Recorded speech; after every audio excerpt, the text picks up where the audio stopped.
भक्तों, ओम नमः शिवाय, श्री शिवाय नमस्तुभ्यम, जय श्री महाकाल। जी हाँ भक्तों, आप सबको भी पता होगा कि कल 26 दिसंबर को साल की आखिरी पूर्णिमा आ गई है। जी हाँ भक्तों, साल 2023 की आखिरी स्नान दान पूर्णिमा का महापर्व आ गया है।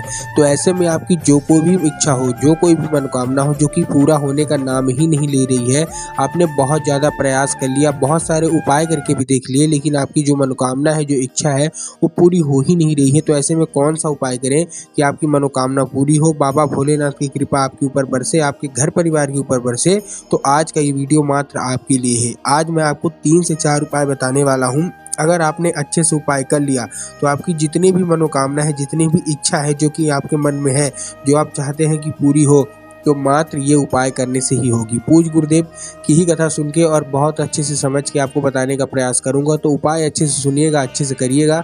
अगर आपने उपाय अच्छे से कर लिया तो 100% गारंटी है कि आपके मन में जो भी इच्छा है, जो भी मनोकामना है, वो पूरी होगी। आज मैं आपको 3 से 4 उपाय बताने वाला हूँ, जिसमें आप अपने पितृ को कैसे खुश करें उसकी बात भी है। आप घर बैठे गंगा स्नान कैसे कर सकते हैं। आपके जीवन में अगर धन की बहुत कमी है, आपके घर में मतलब कर्जा बहुत बढ़ गया है, तंगी चल रही, तो उसका कौन सा उपाय है। आपके अगर बच्चे पढ़ते नहीं है, उनमें बुद्धि विवेक नहीं है, तो उनका कौन सा उपाय है, आज की इस वीडियो में हम आपको बताने वाले हैं। तो ध्यान से उपाय पूरा सुनिएगा, अच्छे से करिएगा। लेकिन उससे पहले चैनल पर पहली बार आए हैं तो वीडियो को कर दें लाइक और चैनल को कर लें सब्सक्राइब, ताकि पूजनीय पंडित प्रदीप जी मिश्रा के रोज नए नए उपाय, जो कि मैं उनकी कथा से सुनता हूँ, श्रवण करता हूँ, सबसे पहले आपको प्राप्त करा सकूँ। तो देखिए, सबसे पहले अगर आपकी कोई भी इच्छा है, कोई भी मनोकामना है, जो कि वर्षों से पूरी हो नहीं रही है, मैं उसका उपाय बताऊंगा। उसके बाद आपको धन संपदा का उपाय बताऊंगा। उसके बाद आप घर में गंगा स्नान कैसे कर सकते हैं उसका उपाय बताऊंगा। और लास्ट में मैं आपको बताने वाला हूँ कि आप अपने पितरों को कैसे खुश कर सकते हैं इस पूर्णिमा में, इस स्नान दान पूर्णिमा में। ठीक, तो चलिए हम सबसे पहले अपनी मनोकामना पूर्ति के उपाय बताते हैं। देखिए, इसको कोई भी कर सकता है, चाहे वो पुरुष हो, चाहे महिला, छोटा बच्चा हो या बड़ा बुजुर्ग, कोई भी हो कर सकता है। आपको क्या चाहिए, देखिए ये उपाय बहुत सारे लोग किए हैं, लेकिन बहुत सारी गलती भी कर देते हैं। क्या गलती करते हैं कि वो उपाय पूरा नहीं सुनते। तो आपको उपाय पूरा सुनना है। देखिए, आपको करना क्या है, इस उपाय में आपको लेना है पीला चंदन। पीला चंदन आपने ले लिया। अब पीला चंदन आपको लगाना कहाँ है, एक उंगली, केवल और केवल अपनी जो हाथ की एक उंगली है ना, दाहिने हाथ की एक उंगली में लगा लीजिए। लेकिन आपको इस चीज़ का ध्यान रखना है कि आपने जो एक बार चंदन ले लिया तो फिर आपको दोबारा नहीं लेना है। बहुत सारे लोग क्या करते हैं, ले लिए, लगा दिए, उसके बाद फिर डिब्बी से ले ले, नहीं। पूज्य गुरुदेव कहते हैं केवल आपको एक ही बार लेना है। अब देखिए लगाना कहाँ कहाँ है। शिव मंदिर में 5 जगह आपको इसको लगाना है। कहाँ, कितनी जगह, 5 जगह। लेकिन आपको क्या करना है, ध्यान से रखिएगा कि आपको जो एक बार में निकाल लिया चंदन, वो एक ही बार लेना है, बाकी नहीं लेना है। तो थोड़ा ज़्यादा मात्रा में निकालिएगा अपने हाथ में। सबसे पहले आपको भगवान शिव की जो शिवलिंग है उस पर आपको अर्पित करना है। थोड़ा सा मतलब टीका के टाइप में लगाना है। उसके बाद भगवान गणेश की जो जगह होती है शिव मंदिर में, शिवलिंग में, वहाँ। अब देखिए, जिन लोगों को यही नहीं पता कि भगवान गणेश की जगह कहाँ होती है शिव मंदिर में, तो मैं आपको बताना चाहूँगा, जब कोई भी आप पदार्थ, कोई भी मतलब दूध, दही, छाछ, कुछ भी जब आप भगवान भोलेनाथ की शिवलिंग पर अर्पित करते हैं, तो जब उस शिवलिंग से होकर जब वो जलाधारी में आता है, तो जलाधारी के लेफ्ट साइड में भगवान गणेश की जगह होती है और राइट साइड में माता अशोक सुंदरी की जगह होती है। कहाँ, बाएं भाग में कहाँ किसकी होती है, भगवान गणेश की, और राइट साइड मतलब दाएं भाग में होती है माता अशोक सुंदरी की। तो सबसे पहले आपको क्या किया, भगवान शिव के शिवलिंग पर अर्पित किया। उसके बाद आपने क्या किया, थोड़ा सा चंदन भगवान गणेश में अर्पित किया। उसके बाद थोड़ा सा चंदन माता अशोक सुंदरी, जो कि मैंने अभी बताया, जो कि राइट साइड में होता है, वहाँ अर्पित किया। उसके बाद चौथी बार आपने जो जलाधारी होती है, जिसमें शिवलिंग रखा हुआ है, पूज्य गुरुदेव कहते हैं कि जलाधारी में स्वयं माता पार्वती का वास होता है। ठीक, तो आपको जलाधारी में करना है। और 5वां जो नंदी महाराज है, नंदी की जो सींग है, ठीक है ना, जो सींग है वहाँ अर्पित करना है, दोनों, मतलब जो दोनों सींग है वहाँ। तो आपने कहाँ कहाँ अर्पित किया, फिर से मैं एक बार दोहरा दे रहा हूँ, ध्यान से सुनिएगा।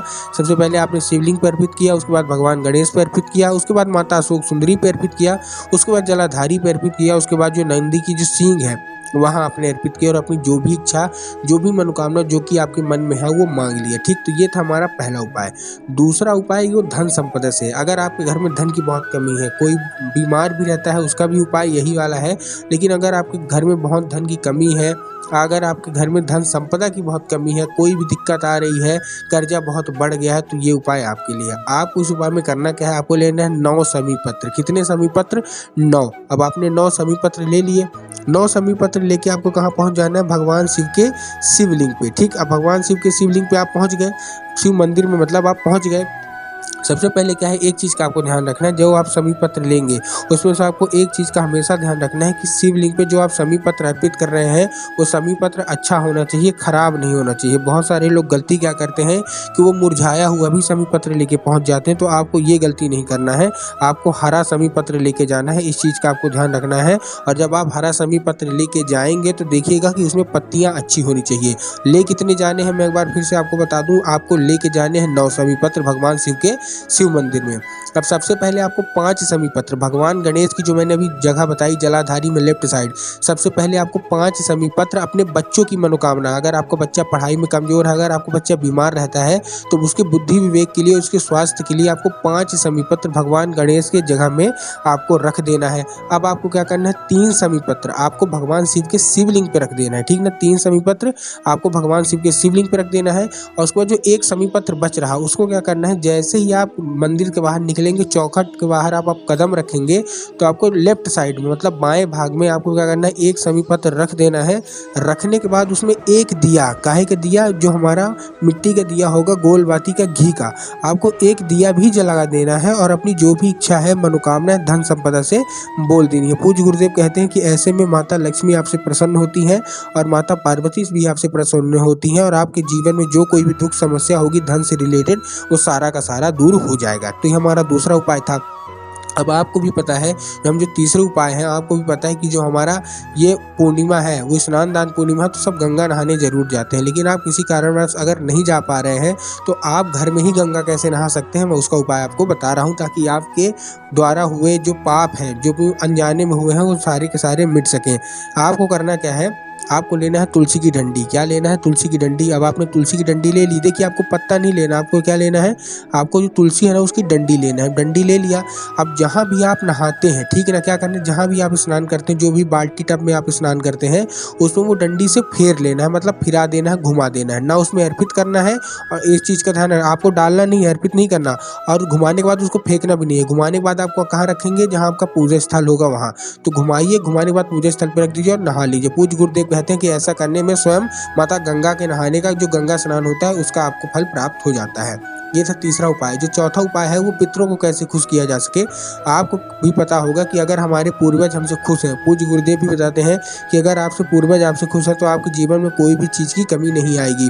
तो आपको क्या करना है, शाम के समय प्रदोष काल में एक दिया, मिट्टी का दिया, गोल बाती घी का, आपको लेके पहुंच जाना है कोई भी जलाशय में। जलाशय मतलब कोई भी नदी, कुआं, कुंड, तालाब, कहीं भी आप पहुंच जाइए और अपने पूर्वज को याद करके, उसको समर्पित कर देना है उसी जलाशय में, और अपने मन में जो भी इच्छा है वो अपने पूर्वज से मांगना है। पूज्य गुरुदेव कहते हैं कि अगर आपके पूर्वज आपसे खुश हो गए तो आपका घर हमेशा सुखमय होगा। तो उम्मीद करता हूँ आज के चारों उपाय आपको समझ में आए होंगे। उपाय अच्छा लगा हो तो कमेंट बॉक्स में हर हर महादेव अवश्य रूप से लिख दें। तब तक के लिए जय श्री महाकाल।